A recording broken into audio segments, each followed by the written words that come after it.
Good afternoon. Please take your seats. Good afternoon to all of our guests. And welcome to CADCA's National Leadership Forum Awards Luncheon. I'm Mary Elizabeth Elliott with CADCA. I hope you've had a great week here at the CADCA Forum. Let's hear if you feel like mission is possible after this week. All right. Today we're going to celebrate excellence in our award winners, in great leaders, and in each of you. Are you ready to celebrate with us today? All right, let's do it. This is our mission today. It's a tradition that this luncheon starts formally with the presentation of colors and our national anthem, which will be performed by the talented Anissa Simon. Please stand for the presentation of the colors by the U.S. Joint Armed Forces Color Guard. Please remain standing until the colors are retired.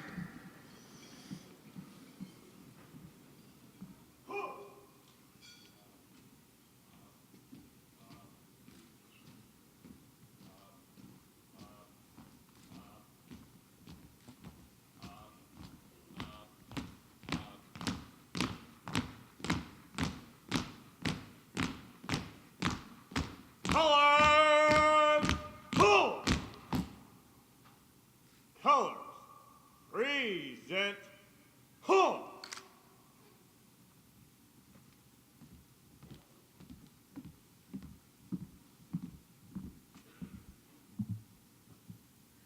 Oh, say, can you see by the dawn's early light what so proudly we hailed at the twilight's last gleaming, whose broad stripes and bright stars through the perilous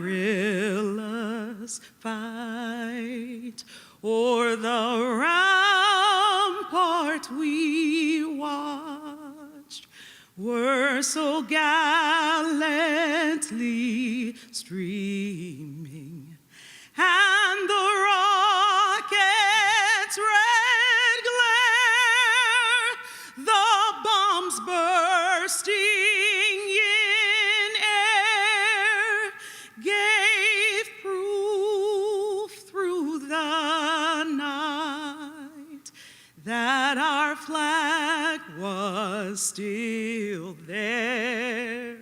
Oh, say, does that star-spangled banner yet wave o'er the land of the free and the home of the brave?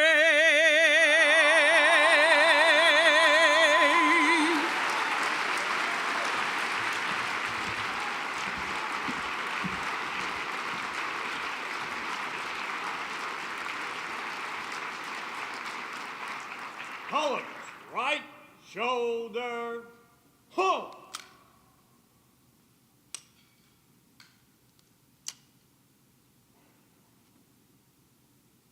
Colors, colors turn, pull!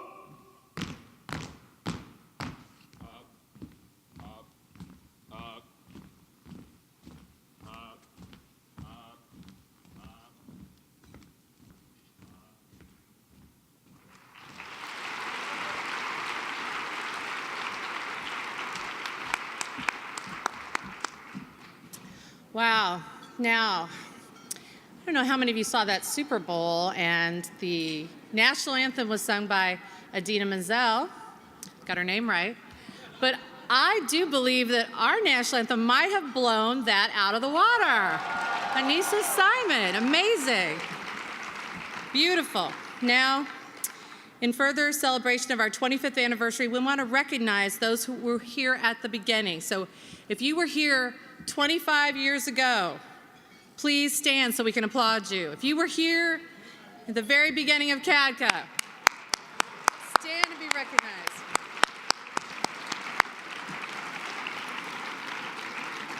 Thank you. Thank you to all of you.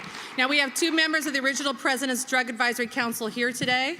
Mr. Alvin Brooks, who led the ad hoc group against crime in Kansas City and was a longtime CADCA board member. And to provide our invocation, please welcome another member of that council, the President Emeritus of the University of Notre Dame, Father Edward Malloy.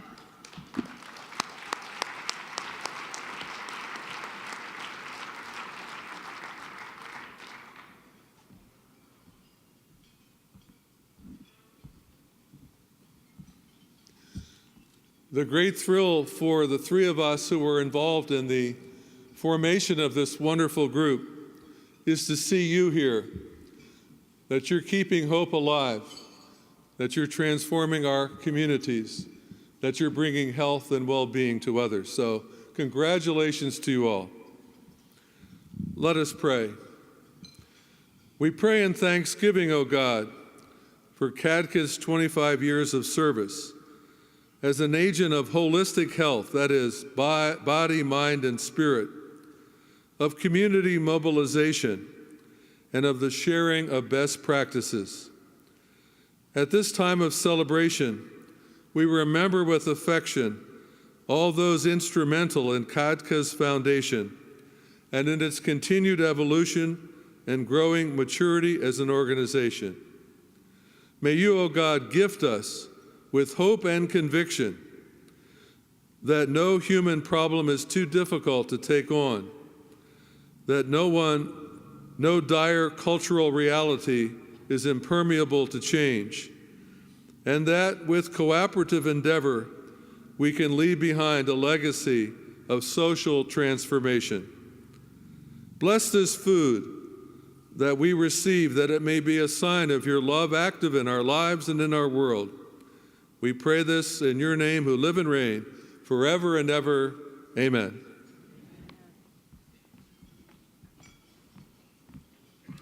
Thank you, Father Malloy. It's an honor to have you and all of our founders here today. Over the years, the CADCA Forum has welcomed presidents and a host of other national leaders. Let's take a look back at another Forum flashback.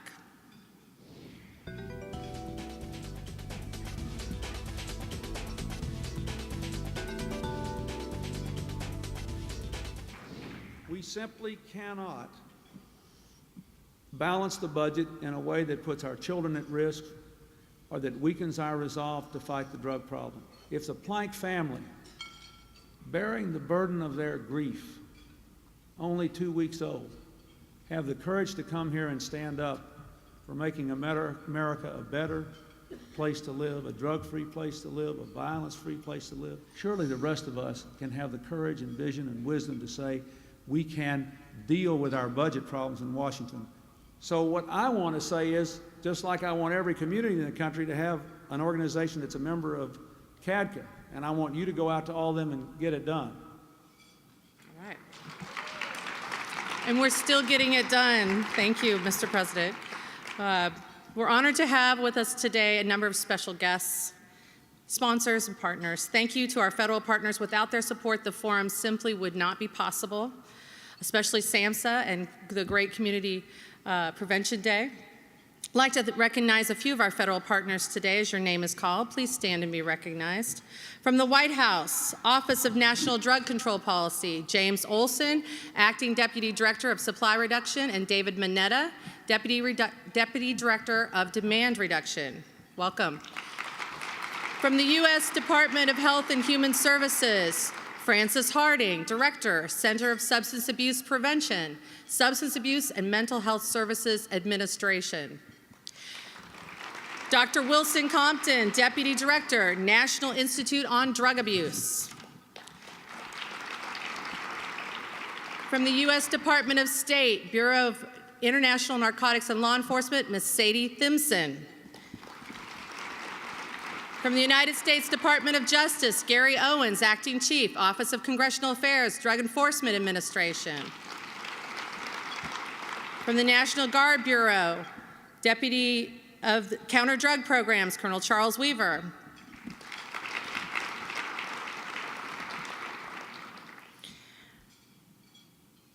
CADCA models coalition building at the national level, as you know, and in the interest of time, we'd like to recognize just a few of our partners. The Reverend Symphony Abrams, Director, Alcohol and Other Addictions in Healthcare, Central Board of Church and Society, United Methodist Church. Bill Alden, Chairman and CEO, DEA Educational Foundation. Mary Louise Embry, Consultant, Policy and Substance Abuse Prevention, National Association of School Nurses. Rob Morrison, Executive Director, National Association of State Alcohol and Drug Abuse Directors. Peter Polanka, representing TASC, Treatment Alternatives for Safe Communities, and also as Vice Chair of the Board of National Association for Children of Alcoholics. Welcome all of our partners. We have outstanding corporate partners here today. Please welcome Scott Melville, President, the Consumer Healthcare Products Association. Welcome, Scott. Brian Knapp, President, IMN Solutions. Would the members of the CADCA Board of Directors please stand? Please welcome Chairman and CEO General Dean, Vice Chair, Coalition Affairs, and a woman who's been with us from the very beginning, one of our founders, Geraldine Simpson Jordan, the Honorable Mary Bono, Fran Fleener, the Honorable Michael Kramer, Willie Mitchell. Would all members of CADCA's Coalition Advisory Committee please stand and be recognized? Coalitions, these are your ambassadors. Please help me welcome Diane Casto, Greg Puckett, Cheryl Guthier, Randy Miller, and Cindy Hayford. Thank you for your service to CADCA. Thank you so much. You know, we can't do this work without the support of our families. And one family that's been behind CADCA for so many years are the Deans. General Dean's wife, Deborah, and their daughters, Angela and Christine, are here, and I just wanted to recognize them and thank them for their support.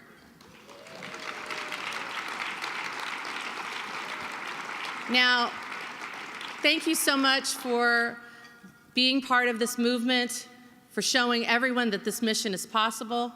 Please enjoy your lunch, and I'll be back with you to resume our program in a little bit. Thank you very much.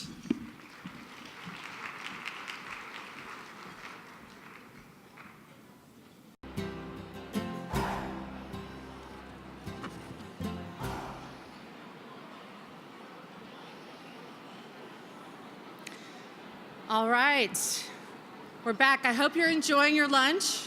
We're going to get started with the second half of our exciting program. Now, I don't want to be listed in the Major Blunder Hall of Fame with Pete Carroll. So I'm going to have to admit that I missed a couple of our federal partners when I made my introductions. So help me welcome Leonard Litton III, Director of Personnel Risk Reduction, Office of the Secretary of Defense, and Tom Coderre, Senior Advisor to the Administrator of SAMHSA. So now, for so many years, you know, the CADCA Forum has given young people an opportunity to speak out. Let's take a look at another Forum flashback, a young Kyrie Smith, now NYLI Master Trainer and Law student.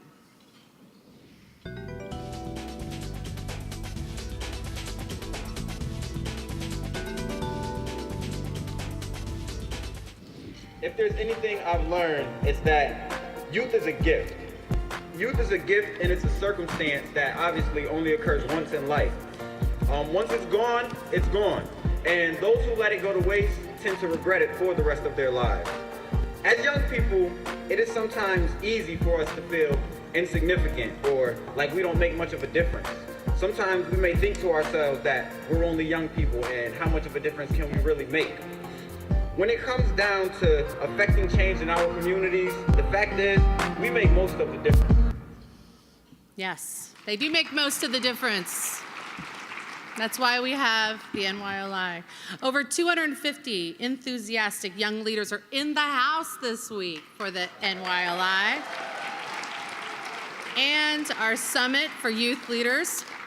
Please welcome Jasmine Carrasco, Youth Programs Manager, to introduce our youth presentation.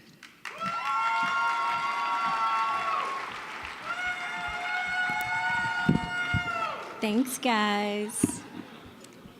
Youth-led, adult-guided, the motto for the National Youth Leadership Initiative. the NYLI. The presentation that you are about to see was led, created, and developed by our young people. The video was scripted, shot, and edited all by our youth. We, as adults, guided their creative minds through the process and encouraged them to be confident and strong.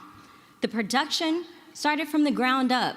Starting on Monday, the youth came in with a blank page and they created what you're about to see.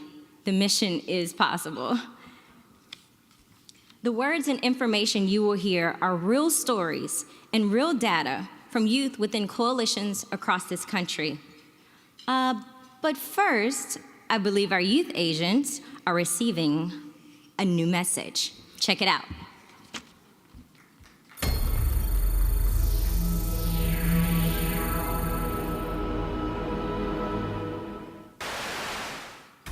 Good afternoon, youth.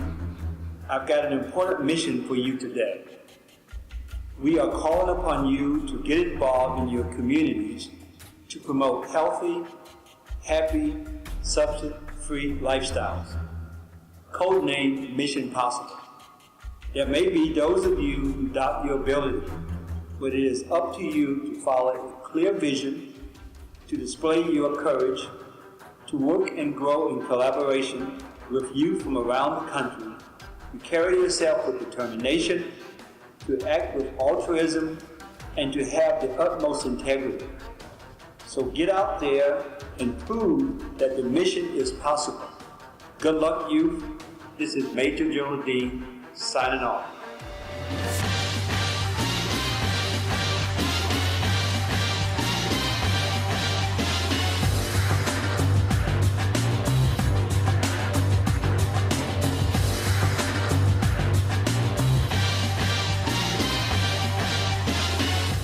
We put a collection bin for expired prescription drugs in our local police station to decrease prescription drug abuse in our town. Since the start of this project, we've seen a significant decrease in prescription drug abuse among teenagers. The mission is possible.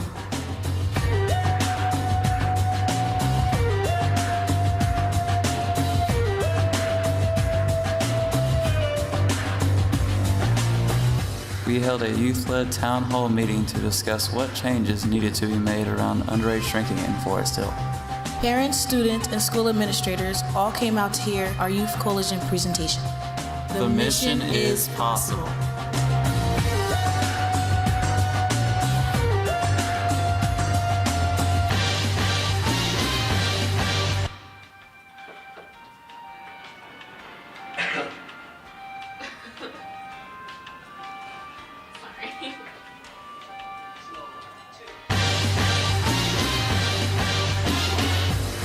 We had a panel discussion about ending stigmas about addiction. Many people had a better understanding about addiction as a disease and were driven to show their support. The mission is possible.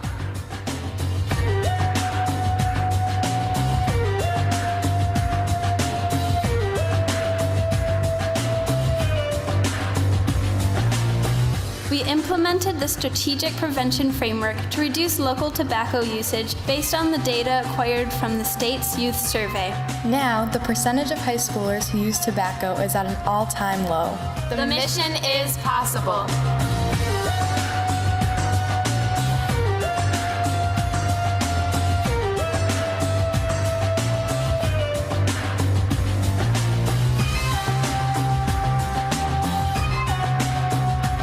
We went to Washington, D.C. to meet with our senators and representatives to discuss our campaigns, our successes, and our future plans. The mission is possible.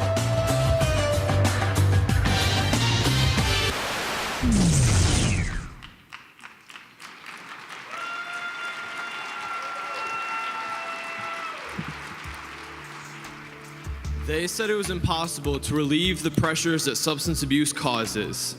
Our mission possible is to relieve those trapped by substance abuse in our communities. How many of you know anyone who has died from the cause of an alcohol-related incident? This past Friday, as I was heading to this conference, I was informed that a local teenager from a neighboring high school was killed due to what was presumed to be an alcohol-related incident. In the perfect world, we wouldn't have to worry about our youth dying to alcohol-related accidents. In the beginning, there will only be a few people willing to address and solve problems related to substance abuse. How many of you know of a person who suffers from marijuana addiction? Around 35% of 12th graders tried marijuana in the past year, according to the 2014 Monitoring the Youth, the Future. In a perfect world, we wouldn't have any addiction to not only marijuana, cocaine, alcohol, and all other drugs. Our mission possible is to decrease the amount of people suffering from substance abuse and alcohol. As more people in our area become active in the fight against substance abuse, it will become easier to relieve the pressures it places on our communities. How many of you have seen substance abuse affect innocent families and children?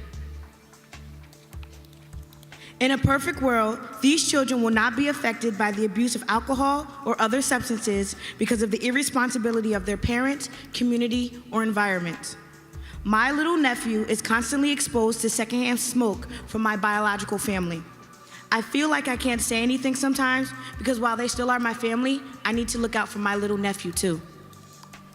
In a perfect world, there wouldn't be 53,800 people dying every year due to secondhand smoke. Our mission possible is to protect, not kill our innocent children, families, and communities from the domino effects of substance abuse. While our coalition begins to expand and concentrate its efforts, those who have been benefited because of our constant dedication will continue to further the cause. Where can you go in your community to find help? In a perfect world, you'd be able to find help wherever you are. How many places do you know that are grounds for substance-related activities? In a perfect world, we'd have substance-free communities. Peer pressure isn't as easy as just saying no and everything working out. In a perfect world, I wouldn't have had to lose my friends because of marijuana and other drugs. As our community begins to realize the positive effects that stem from our collective efforts, we will continue to gain more support and can begin to rid ourselves completely of the negative pressures of substance abuse. One voice can change a room. One voice can change a city. One voice can change a state. One voice can change a nation. One voice can change the world.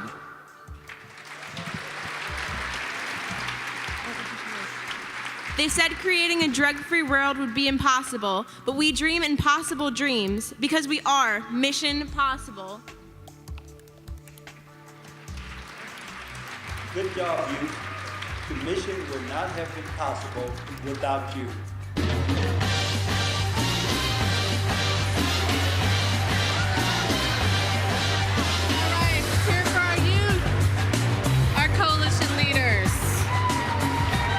These are our coalition leaders of today, people. They're incredibly talented.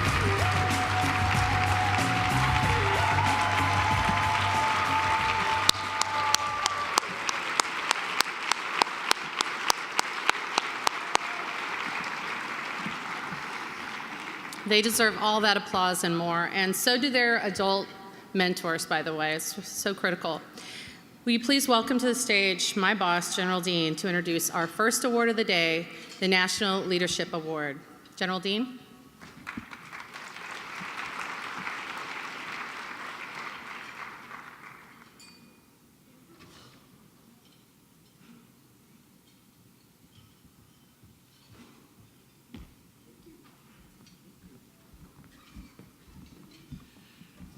Let's hear it again for our young people. Weren't they wonderful? They are truly great leaders. You know, they are not tomorrow's leaders. They are today's leaders. And they're making an impact, and they are transforming their communities. We're so proud of them. We're so very proud of them. You know, we couldn't be more excited to be celebrating our 25th National Leadership Forum. It's an honor for me to be involved and to be a part of this national movement that is built on you, the great leaders from the communities across the great United States and around the world. And I want to applaud you and thank you for your tremendous, outstanding support that you do back in your communities every day. CADCA is so proud on an annual basis to recognize national leaders who have contributed to the great work of our movement, that have truly made a significant difference in the areas of all of alcohol, tobacco, and other drugs, that have provided insight and national leadership, and we are honored to do that again this year. We have been impressed, and I know you have a copy of Dr. Coe's bio, but I want to just highlight a few of the important things he's done recently and why we were so honored for him to come back. You know, as the Assistant Secretary for Health at the Department of Health and Human Services, he set an example for all of us, all across the federal government. And now, as you know, he has returned back to Harvard University in a significant role there as a professor and leader within the Harvard School of Public Health. Today, we are celebrating the fact that while at HHS, Dr. Coe reignited the federal focus on tobacco prevention and control. Under his outstanding leadership, HHS developed their first ever federal tobacco control strategic action plan, something that our country desperately needed, and we are very grateful for him doing that. Yes, please, go ahead and call it that. And he also helped spearhead the message that tobacco use is still a critical public health epidemic. Dr. Coe's understanding the power of coalition to move a social change agenda has been so valuable to us. He has participated in many of these national leadership forums, even back in 2010 when we had 40 inches of snow. He was our guest speaker. We sent special equipped Humvees to pick him up, and he came, and we are so excited about that. He is a great leader, truly an outstanding leader, one that this field is so thankful to have. So on behalf of all of you, CADCA's Board of Directors, the staff, I want to present to Dr. Coe our National Leadership Award for the year 2015 at our 25th National Leadership Forum. Dr. Coe?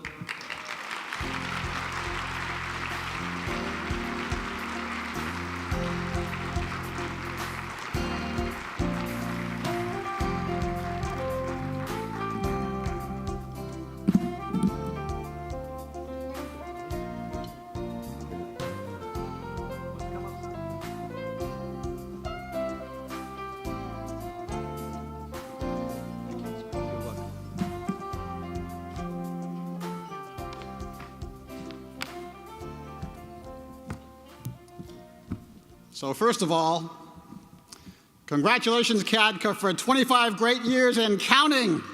All right. What a joy and honor it is to be back here and to receive this award and to say thank you to all of you. During my 5 years at Health and Human Services, HHS, I had the privilege of working so closely with so many of you here at CADCA, and I got to see your life-saving work on a regular basis, up close and personal. So I want to express my gratitude, and first start, of course, by congratulating your wonderful, wonderful leader, General Dean. Another round of applause for General Dean.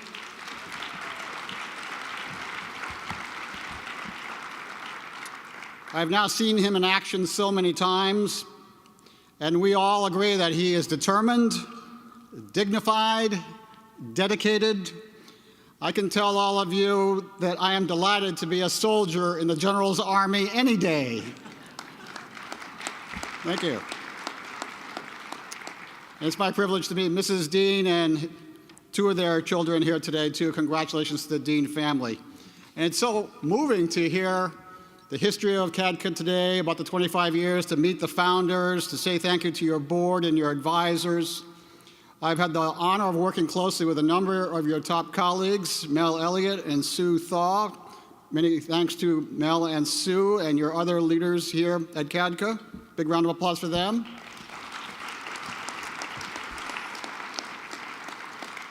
And during my time at HHS, I had a wonderful senior advisor who taught me so much and helped coordinate activities between our department and CADCA and throughout government, Sarah Wattenberg. Sarah, can you just stand up and get a big round of applause here?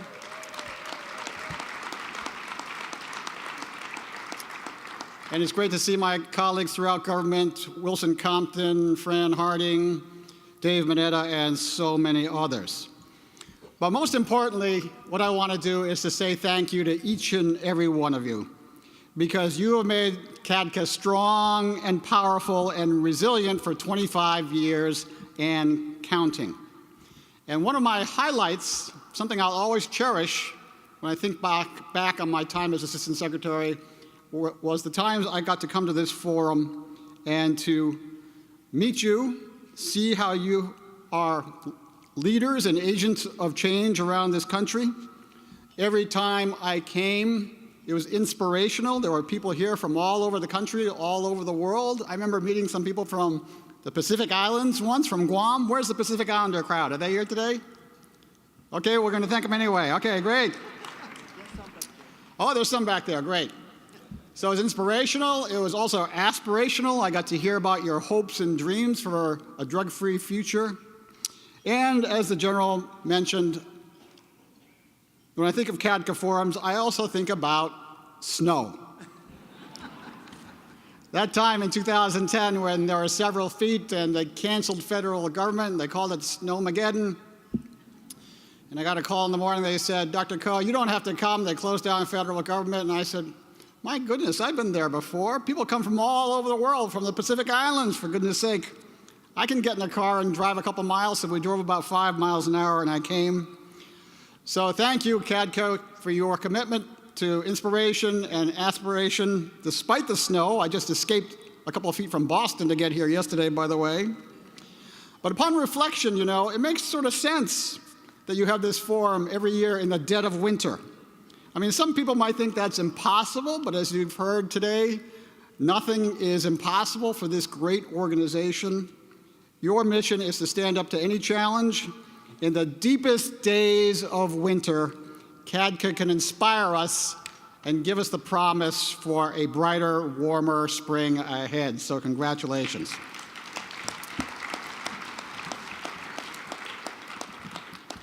Now, as a physician and as a public health professional, I've spent a good part of my life thinking about health, how to define it, how to make it better.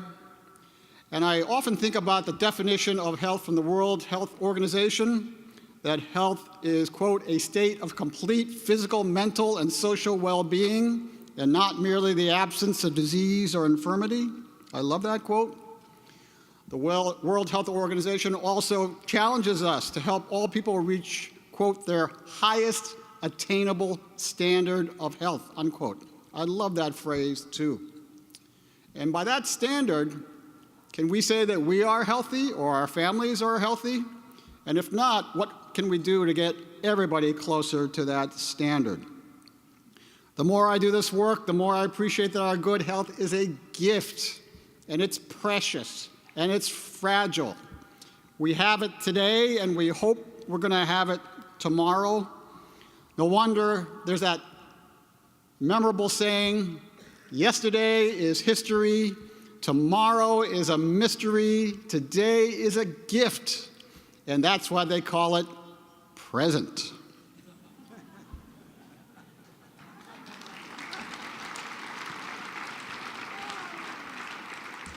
I wish I had made that up. And we here at CADCA can also all agree that the human condition, by definition, makes us all vulnerable to the threat of addiction. Now, I first learned about addiction as a medical problem as a young physician years ago, first taking care of patients. And immediately in my training at Boston City Hospital, I was devastated to see the grip of drug dependence and addiction on the lives of so many of my patients.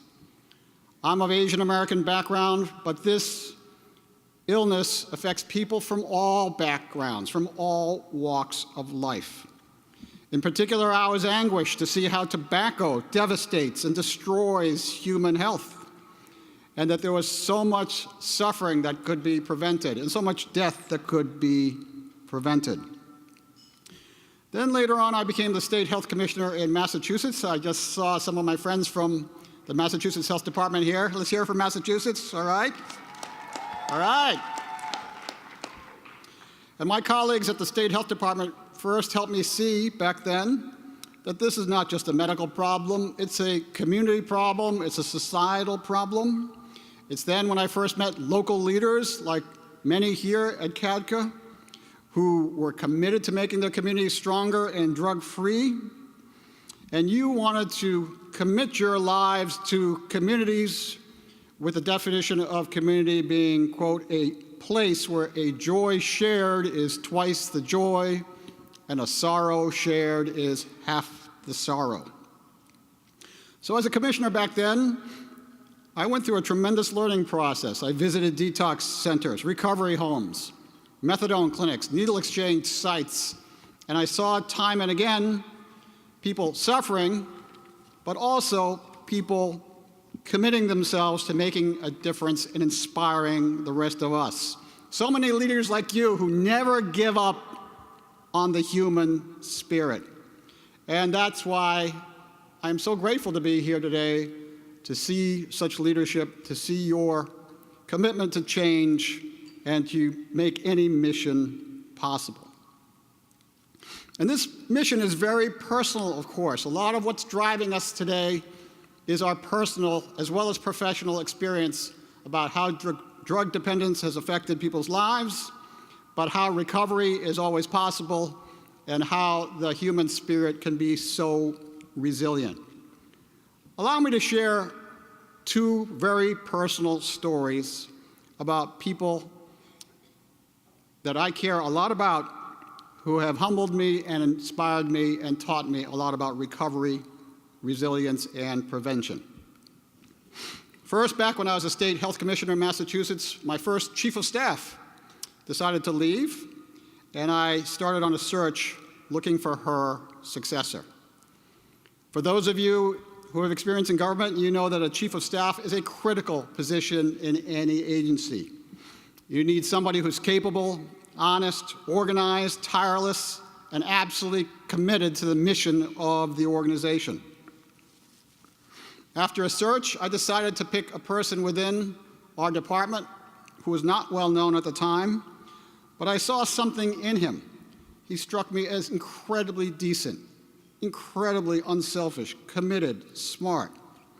And so he came into my office, became my chief of staff, and did an absolutely tremendous job.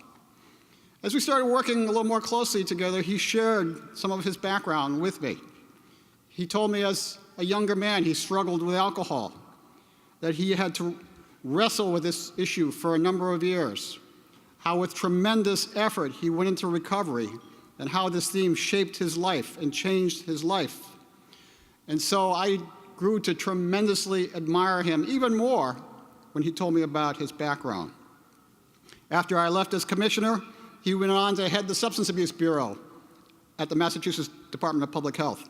And he did such a great job there that he caught the eye of the director of the Office of National Drug Control Policy, ONDCP at the time, Gil Kurlikowski. And Gil invited him to come to DC and be his deputy. And of course, his name is Mike Botticelli.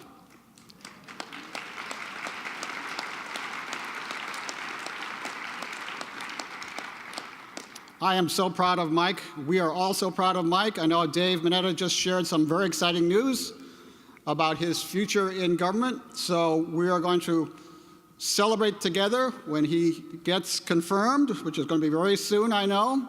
And that is a big victory for our community and a big statement about the resilience of the human spirit. Allow me to share a second story, just as powerful. Back when I was commissioner, I had met a young state representative in Boston. As we met and started working together in public health, he too also shared with me, very quietly, his earlier struggles with alcohol, how he wrestled with this substance, how he entered recovery, but how challenging that was, and from it, it shaped his commitment to public health and public service. I worked closely with him at the time. I respected his drive and determination, and I was just so humbled by his dedication to making a difference. We worked together on substance abuse issues again in Boston and Massachusetts. He was honest, caring, dedicating, and authentic to the core. So a little over a year ago, I was delighted to hear that he was entering a crowded field to become the next mayor of Boston.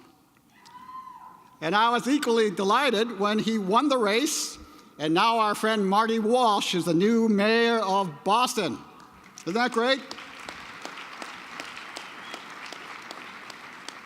Mayor Walsh has made many statements and commitments about the importance of drug treatment, recovery, and prevention. He is a passionate advocate for public health and stronger communities. And so the mayor's story is just one more story that we can celebrate on days like today. No wonder the great athlete Michael Jordan once said, "I have failed many times, but that's why I'm a success." And speaking of Boston and speaking of athletes, you may have noticed that Boston is now home to the Super Bowl champions, New England Patriots. All right.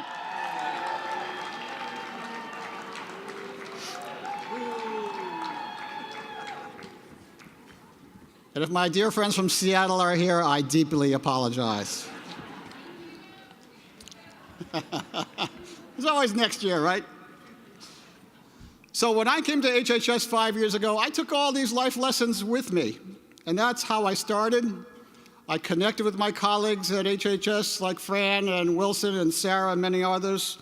Pam Hyde of Sampson and I started a behavioral health coordinating committee that brought the power of HHS together in regular meetings. We tackled tough issues like opioid overdoses and underage drinking. We worked hard to increase attention to availability of naloxone. Secretary Sebelius at the time was a strong advocate for this work.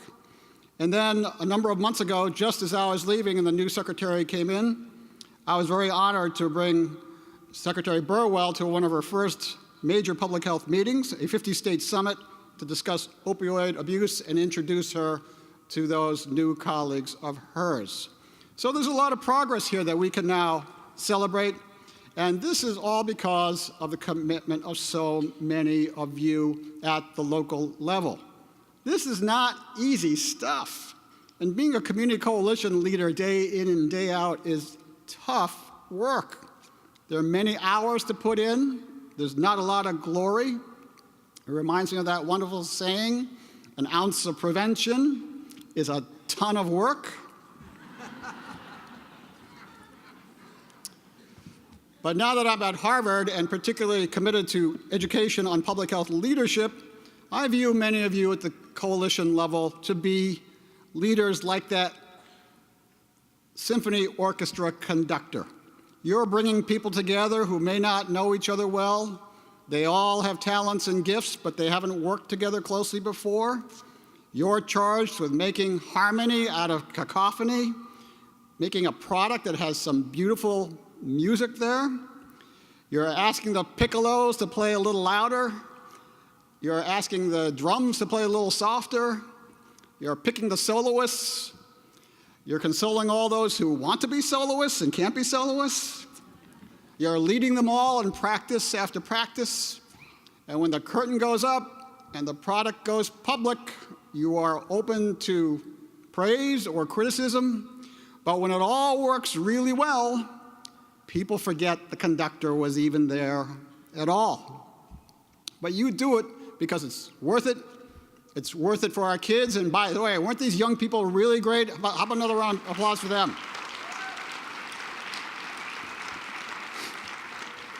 I have 3 young kids of my own. They're now young adults, actually. And being drug-free, particularly through their vulnerable years, was a big theme in our household. So this is a very personal commitment that I've made as a dad, as well as a physician and a public health professional. But for all of us, our kids are worth it, because as the saying goes, our kids are 25% of our population and 100% of our future. Now, during all this time, we are grateful to the Drug Free Communities Grant Program to making a lot of this happen at the ground level. We are proud that under General Dean's leadership, CADCA has now expanded tremendously into the world of tobacco with 2 major grants from the CDC. And I got to see in my lifetime major progress in tobacco. And we can celebrate that progress, but also remember that this is still a major public health epidemic, as the General has said. We are now in a time of FDA regulation of tobacco. That started in 2009. Last year, I had the honor of speaking at the White House at the 50th anniversary of the landmark 1964 Surgeon General's report. We could celebrate progress in tobacco with some 8 million lives saved in the last 50 years because of work by you and your colleagues in public health, but much more work to be done. And then a number of you have already mentioned the Monitoring the Future program and research effort out of University of Michigan. For a number of years in December, I had the honor of joining Professor Lloyd Johnston, my good friend Dr. Nora Volkow from NIDA, and others as Monitoring the Future was unveiled to the country yet again. And this year's report, this past December, had a lot of progress, showing that kids are making better choices, community coalitions are driving those better choices. We see continued decreases in underage drinking, the lowest rates of underage drinking and binge drinking in the history of the survey, and that's 40 years. So that's tremendous. That's because of you. Thank you. We have youth tobacco rates that have dropped, but we're not going to be satisfied until that percentage is 0. We want a tobacco-free future for our kids. We're still concerned about heroin and opioid use in this country, of course, but we're tracking that closely. And you all know, of course, that this year, for the first time, the Monitoring the Future survey tracked the use of e-cigarettes, a point of much discussion and controversy.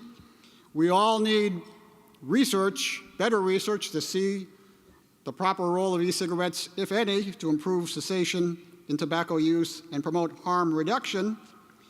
But in the meantime, we're very concerned, again, for our young people, because this could be potentially another form of addiction to a vulnerable young person. It's disturbing to see flavored e-cigarettes. It's disturbing to see a situation where we still don't have the regulation we need in this area, although the FDA has proposed some draft regulations. We are grateful to the cities and states that have moved on this issue. We're concerned that the tobacco industry has jumped into the e-cigarettes with both feet, with aggressive advertising. Haven't we seen all this before? So we got to watch this carefully. And then, of course, the marijuana issue that's already been mentioned, and our young people address this very, very well. We have a rapidly changing regulatory landscape in our country that varies state by state. And as we debate these issues, again, keeping the focus on youth is so important, and on prevention, that's so important. That's what you do every day. We're concerned that some 9% of users in marijuana overall become addicted, and that number almost doubles if you start in adolescence. We're concerned that marijuana has a strong impact on the development of the adolescent brain, and the adolescent brain is more vulnerable to marijuana than the mature brain. So we got to be very, very careful about the future of marijuana regulation in our country, track this carefully, and make sure our kids are protected every step of the way. So as I close, let me again thank you from the bottom of my heart, and end with a quote that I've used often. You may have heard me use it once or twice in this forum. And a number of years ago, a physician and public health professional, Dr. June Osborne, commented on how challenging but how important prevention is. And she said, when prevention works, absolutely nothing happens and things are very boring, ... Let us all pray for a little boredom. Thank you. And what she meant by that, and what you know here at CADCA, and what you've celebrated for 25 years and counting, is that when prevention works, you can celebrate the life of a drug-free child, or a drug-free family, or a drug-free community. When prevention works, you can see the gift of your kids growing up and become parents of their own and starting their own family. When prevention works, you can appreciate the gift of health that we should cherish moment by moment. And when prevention works, we see the miracle, the absolute miracle of a perfectly normal, healthy day. Thank you, and God bless you all.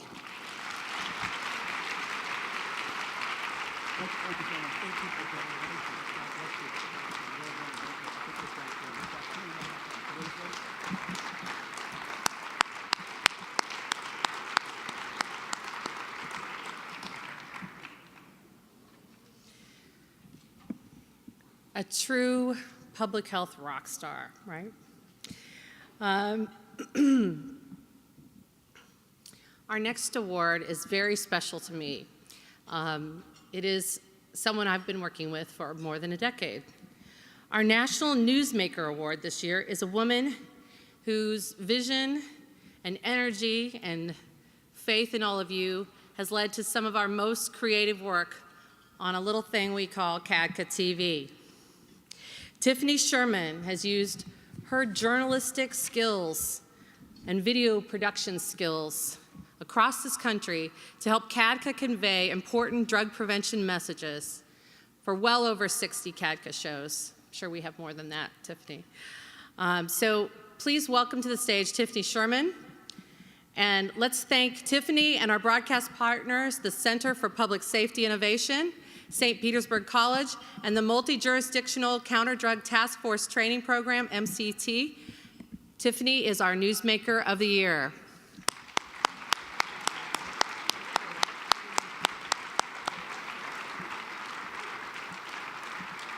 I got a photo bomb.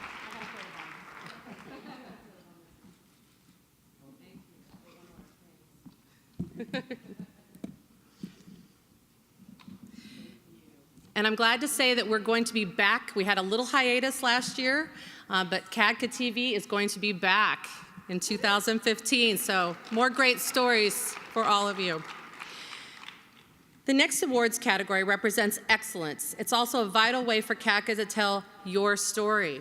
The God Outcomes Awards is a rigorous process culminating in the selection of coalitions who are the nation's best in terms of measuring their outcomes. Now, I'm going to issue a challenge. We've all been talking about the mission being possible, and I'm going to say to all of our change agents out there, got outcomes? If you've got them, let's see them. You could be on this stage with us next year. So this year, what we did was we developed short presentations to give our winning coalitions another way to tell their success story in their own community and to the world, frankly, online. So let's start with our God Outcomes Milestones Award. If they would please join us on stage, they can look at their presentation that we have for them. It's the Allies for Substance Abuse Prevention of Anderson County, Tennessee.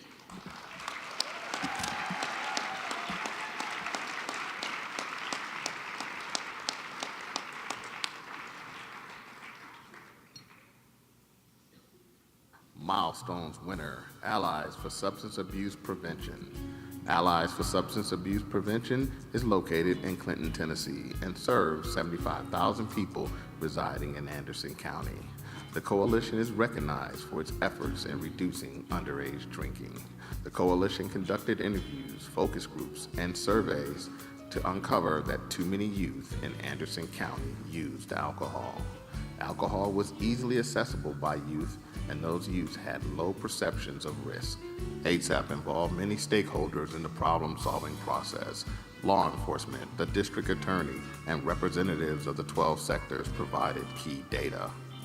Several conditions led to youth using alcohol in Anderson County.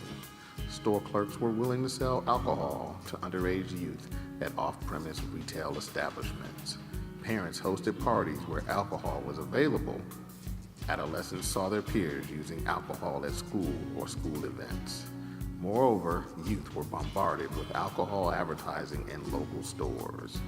A few strategies used to reduce underage drinking. Engage elected officials, law enforcement, and key stakeholders to develop plans to increase compliance. Notify shoppers of ID requirement and assist clerks in age verification.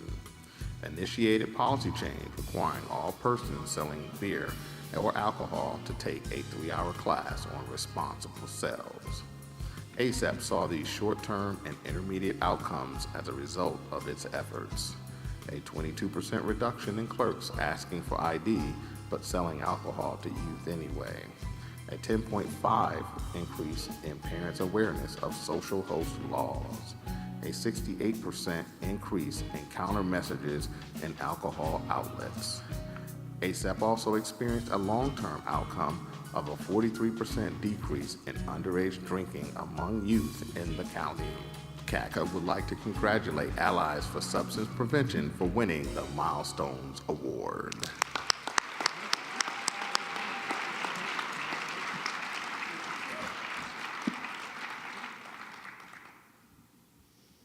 Okay, great.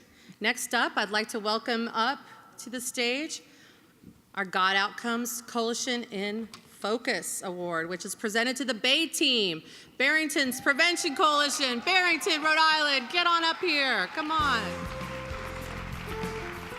Coalition in Focus winner, the Bay Team. Barrington Adult Youth, or Bay Team for short, is located in Bristol County, Rhode Island, and serves 16,455 people residing in Barrington. The coalition is recognized for its efforts in reducing underage drinking. The coalition's evaluation data consisted of student, parent, faculty, and law enforcement surveys. Their analysis uncovered that too many youth in Barrington used alcohol. Alcohol was easily accessible by youth, and youth viewed drinking alcohol as normal behavior for high school students. The Bay Team involved many stakeholders in the problem-solving process. Community activists helped with new policies and alcohol awareness campaigns. Law enforcement helped with compliance to local ordinances. The Bay Team collaborated with organizations like MAD, the Attorney General, and other DFC grantees. Several conditions led to youth using alcohol in Barrington. Store clerks were not checking IDs of all young-looking customers. Parents were allowing youth to drink at homes, bars, and clubs because of confusion over a Rhode Island law which allowed minors to drink for religious purposes. Some strategies used to reduce underage drinking. Build skills of new staff before they start serving alcohol. All retail outlets now have point-of-purchase ID scanners. New policy requiring annual training of all alcohol servers, sellers, management, and owners. The Bay Team saw the following short-term and intermediate outcomes as a result of its efforts. A 6.7% increase in servers checking ID of patrons that looked 21 to 25 years old. A 100% reduction in parents pressuring retailers to serve youth in their establishments. A 36% increase in youth finding it hard to get alcohol. Also, the Bay Team experienced a long-term outcome of a 30% reduction in grades 9 through 12 past 30-day alcohol use. CADCA congratulates the Bay Team for winning the Coalition in Focus Award. Congratulations.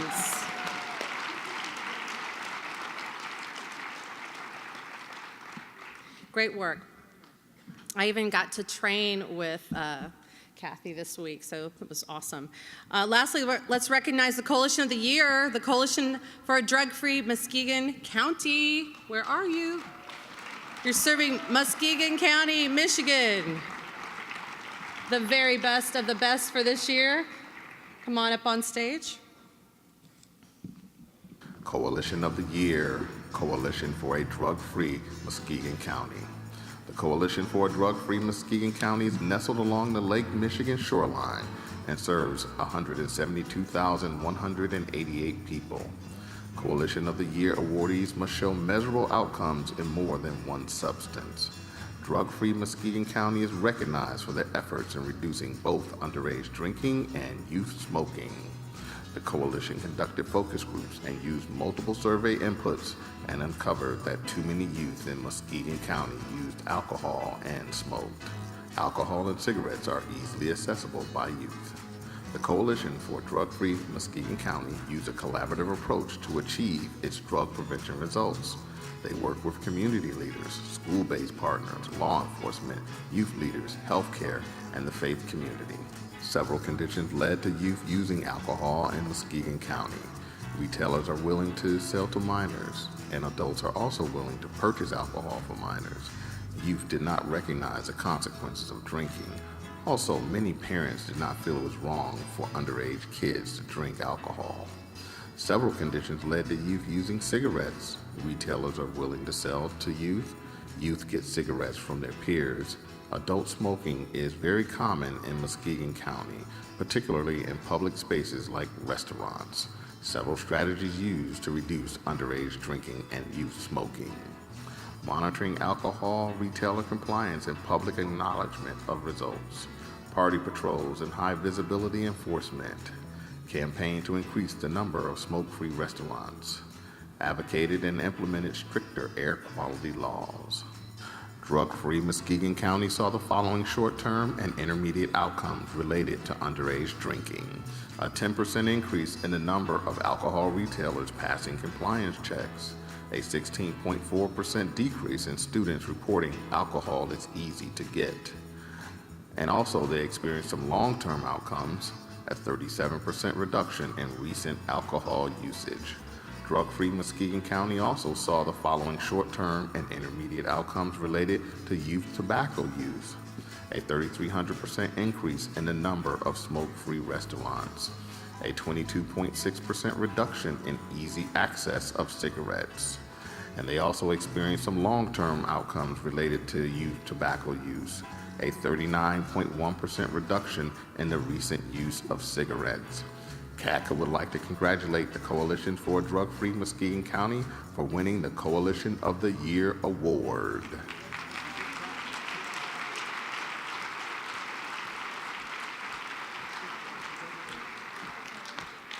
Congratulations. And now we'll be inviting up Sue Thaw to help us with the next few awards. Our great public policy consultant, Sue Thaw. This year, she deserves it. This year we are recognizing two people whose responsiveness and relationships with key leaders make them truly outstanding. And Pete Carroll, I'm coming. I'm joining you today in that hall of blunders because the one CAC member I didn't mention is our award winner now, Heidi Bainbridge. Our first advocate award winner, Heidi Bainbridge, is the Coalition Coordinator and Drug-Free Communities Project Director for the Van Buren County Safe Coalition in Keosauqua, Iowa, and I've been there. It's a great community. The coalition has seen many successes over the last 5 years, including keg registration in the county. With Heidi's guidance, the coalition worked closely with the local school district to implement a revised code of conduct for all students involved in extracurricular activities. Let's congratulate Heidi Bainbridge.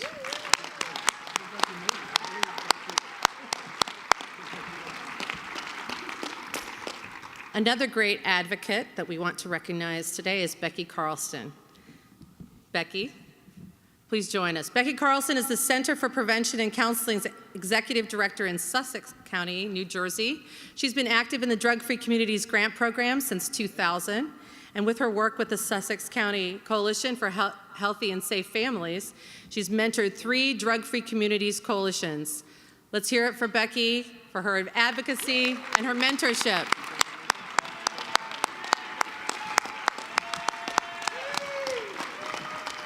And now I'd like to ask Scott Melville, President of CHPA, to help General Dean with the next award. Since 2006, CADCA has been working with CHPA to educate communities about cough medicine abuse. Together, we created the Dose of Prevention Award. This year's winner is Collaborating for Youth in Gettysburg, Pennsylvania. The coalition will receive a cash award, $1,500, and we get to tell their story through video. Let's take a look.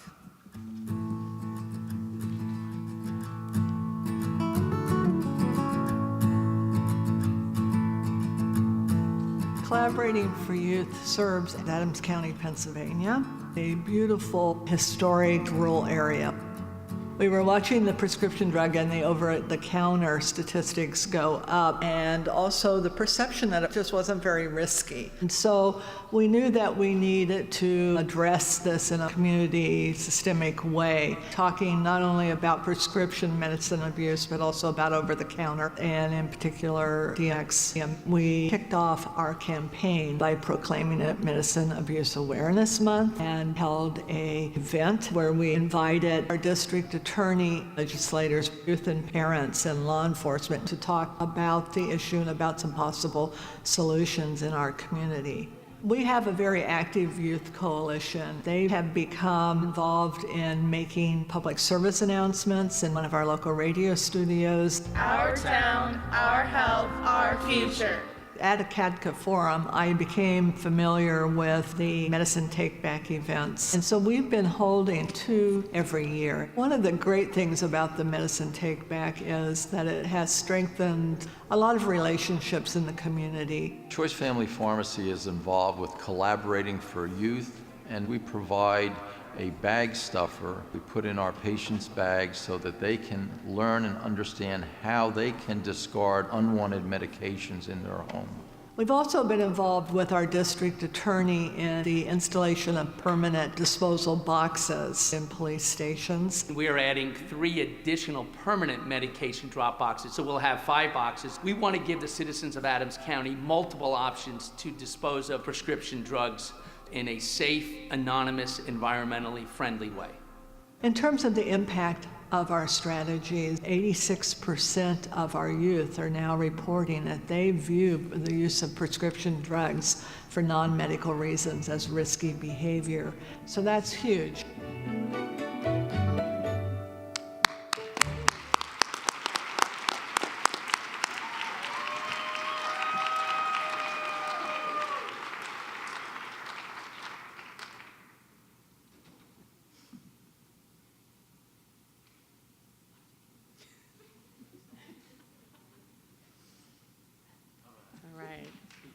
Got some fans out there.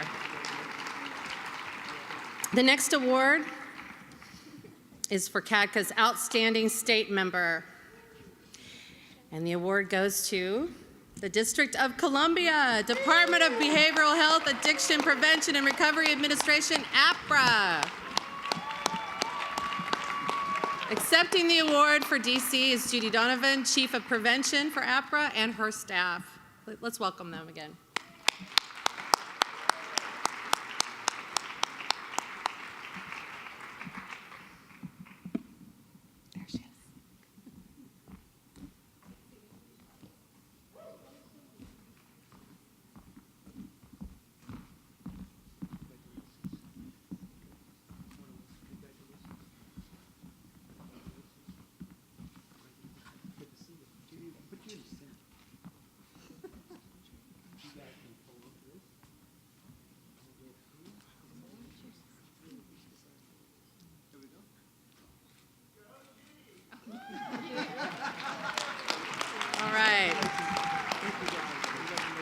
We have had the pleasure of working with DC for a number of years, really engaged with their prevention centers, with their young people, and the District of Columbia is doing some amazing work, so congratulations to DC.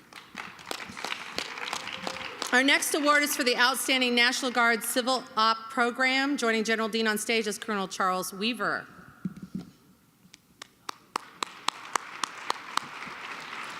And this year, CADCA is recognizing the Minnesota National Guard Civil Operations Program. Let's hear it from Minnesota. Congratulations.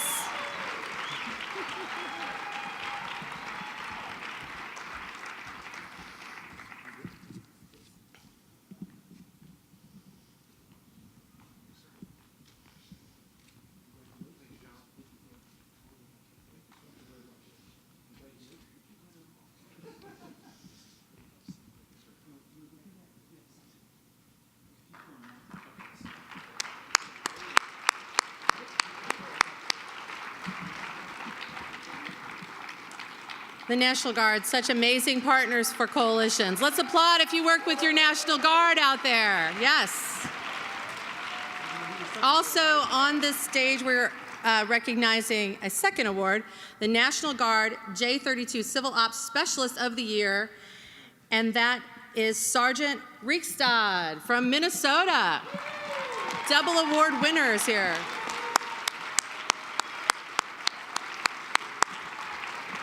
Staff Sergeant Riekstad, congratulations.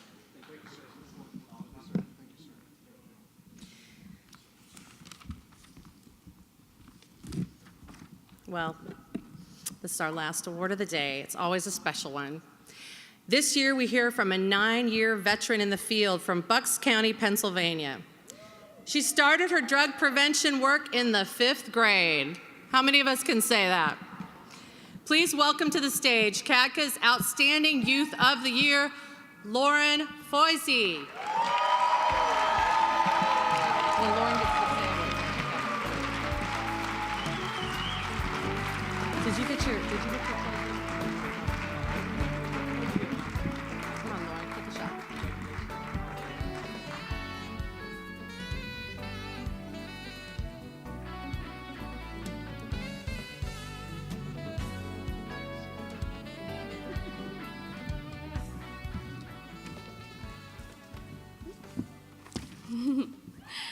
Good afternoon, everybody.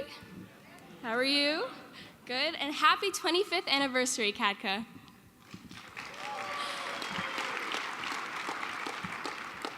First and foremost, I would like to express how deeply humbled and overwhelmed with emotion I am about receiving this recognition.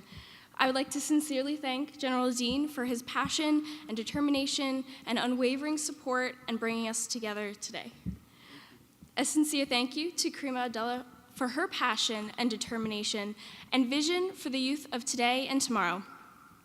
I would like to thank you both for setting the expectation for success and having the passion to walk the path with us, guiding us in our endeavors for healthier communities and better places in which to live. Thank you for the opportunity to serve CADCA and NYLI.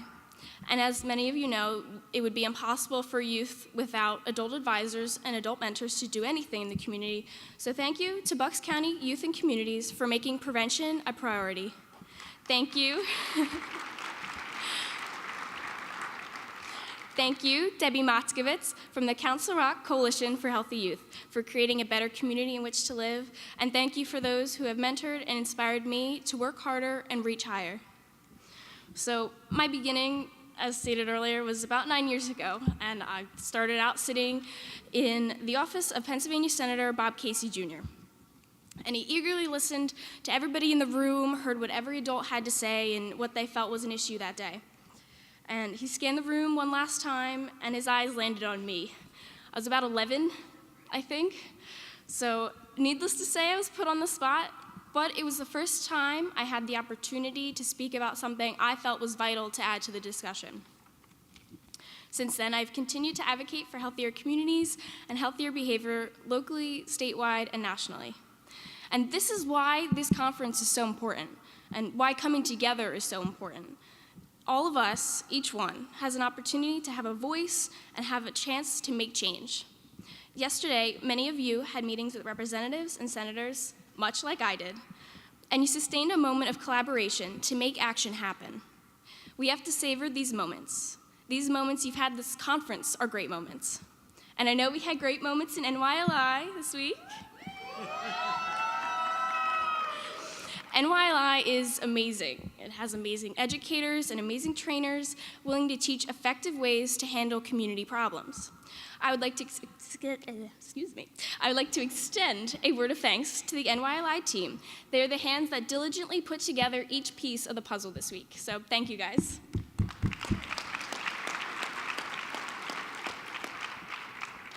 And youth leaders, soak up all you can this week. NYLI has provided me with all the tools to be an agent of change. It has given me a group of similar men and women who have similar goals and similar drive to accomplish incredible things. Thank you, NYLI.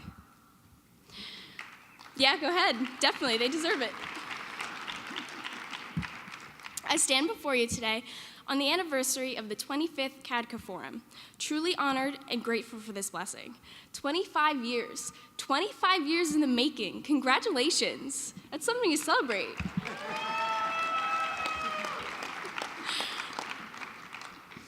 So remember, when you make it back to your communities, remember that you are equipped with the latest knowledge, best tools, action plans, logic models, and ideas to create movements for change. And back at Penn State, we have a really common saying, which I'm going to adjust and edit today and add 2 new words to it. We are Mission Possible. Yes, good. So thank you again for awarding me with this honor, and may all of you have safe trip home, and God bless.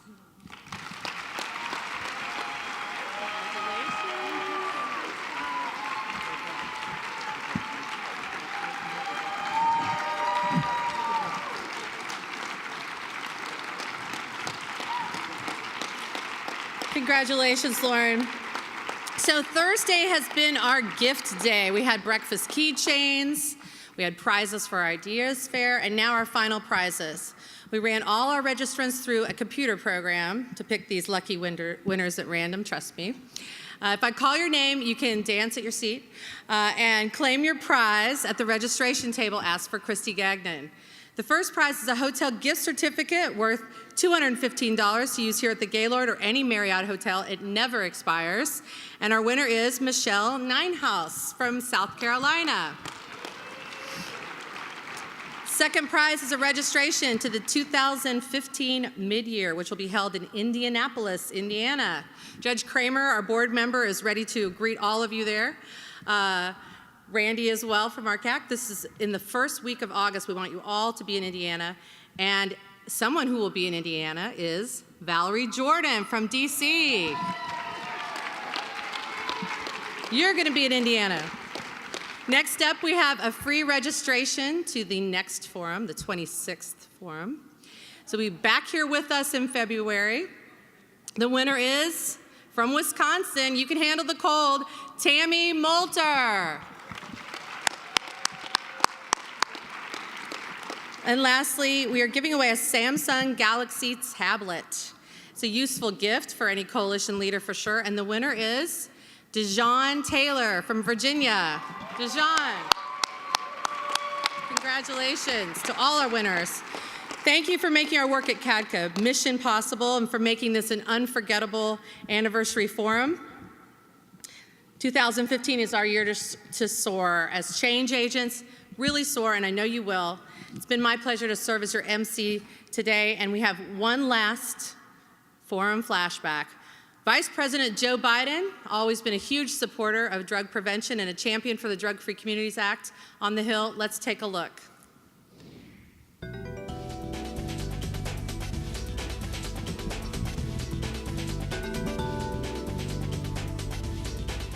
Thank you from the bottom of my heart for taking an idea and giving it life, making it work.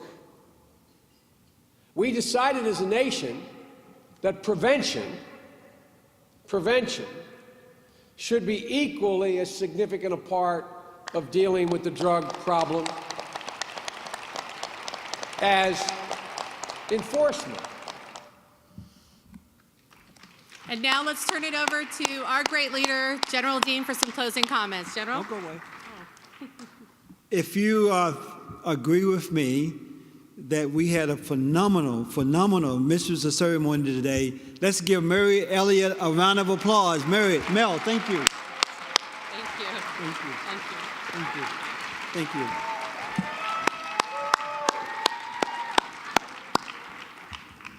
Well, it's been a great week thus far, but I don't want to disappoint any of you. We still have one additional group of training sessions after this is over, for those of you that may have forgotten about that. But it's been a wonderful celebration of 25 years. I want to thank all of those who played a hand in causing CADCA to be, those who have helped us along the way in significant ways, whether it be the last 25 years or the last 5 years or the last 1 year. You all have contributed, and we thank you for that very much. I want to say a couple things. One, I would say, at 25, they tell us the science now says at 25, the brain has just about developed. So that means that CADCA is now a young adult. We are just getting started. There's much more to come. We have lots to do, and we're going to be about doing it. Our young people and our communities deserve nothing less. So we are going to make it happen, and I know I can count on you and all of our friends and partners. I certainly look forward to the future. I know you're looking forward to the future, and let's do it because our country deserves it. In these very challenging, confusing times, we've got to be that rock in the community, and you heard it from these wonderful award winners today, these great coalitions, the work that they're doing, the results that they are achieving, and we're going to do more and more of that. I want to thank you for all you've done for us. Thank you for your attendance this week. I wish you Godspeed as you travel back, and we'll see you in Indianapolis in August and next February back at the Gaylord. Thank you very much. God bless.